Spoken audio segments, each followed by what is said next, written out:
Really good. It's a taste sensation. Today I'm making Vietnamese lamb meatballs with peanut chili crack at the Cadrona Hotel.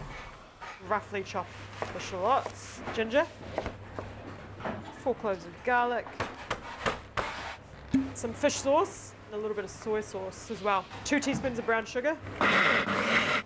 Ooh, that's pungent, hey? We just roll these into meatballs. Slightly flatten them. We're just going to do the slaw, julienning or fine matchsticks, carrot, apples, mung bean sprouts, dressing for the slaw, finely chopped chili, lime juice, the sweet chili sauce, fish sauce, 2 tablespoons of water, little bit of sugar. Dressing goes on, fresh mint. So the noodles need 5 to 10 minutes for the peanut chili crack. I'm just gonna lightly toast these peanuts, finely slicing the garlic, ginger, sizzling the garlic and ginger off, chili flakes, brown sugar, 2 tablespoons of soy sauce, chuck the peanuts in. Nice.